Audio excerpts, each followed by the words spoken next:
he's living below his needs, but he's spending above his needs, right? If that makes any sense, right? He's not so he needs this much, but he's only got this much. So he's how about this? Let me say it differently. He's earning below his needs, but because it appears that he's spending above his needs, he's going deeper into debt. Well, that's what America does to you also when it comes to inflation.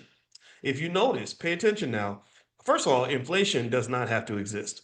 When America was on the gold standard, inflation was much, much less. There was not this sort of just rapid increase in prices of everything. But when they went off the gold standard, they just started printing money whenever they felt like it. It would just push the prices of things up because you have more and more money out there chasing fewer goods, or the same number of goods is being chased by more money, which is naturally going to increase the price.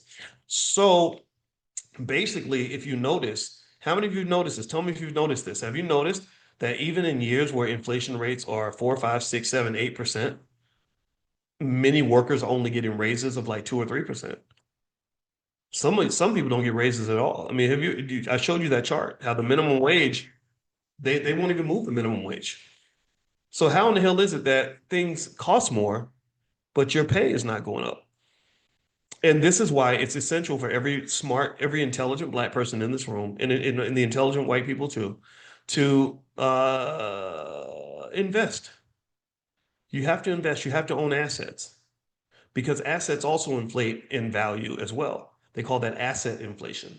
Asset inflation counters regular inflation. So asset inflation means if the price of bread goes up by 10%, then the value of my house probably went up by 12%, which means that I've got more wealth to make up for the fact that things cost more money. So if I'm not investing, then I am gonna lose. The ship is moving and I'm standing still. That doesn't work. It makes me think about Neil deGrasse Tyson said something really awesome. I like this guy a lot.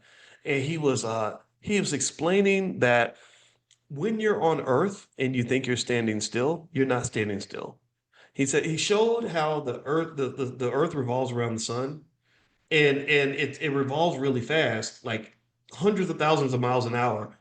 But then the sun is moving through the Milky Way at like millions of miles an hour, right? So because the sun is revolving around something too. So you're not just sort of sitting there like they're revolving around the stationary sun. You're revolving around this moving object in this elliptical fashion, right? So the sun is moving, the earth is keeping up with the sun, like a parent and a child. Like, come on, baby. Like the sun is holding on to the earth with the gravitational pull and kind of carrying the sun, the earth are connected in that way. Well, here's the crazy part. So not only is the earth revolving around the sun, and the sun is revolving around the Milky Way, Milky Way is revolving around this gigantic black hole that they don't even understand. So there's a big black hole in the middle of the Milky Way galaxy, but then there's a really big black hole where all the galaxies revolve around this black hole. And so the Milky Way is moving hundreds of thousands, if not millions of miles an hour, which is crazy to me. Like space will just blow your mind. I just if I smoked weed, I'd probably just smoke a joint and just talk to Chat GPT about outer space because it's so trippy to hear like these crazy facts. Why do I bring this up? I bring this up because he said this. He said something that was really funny.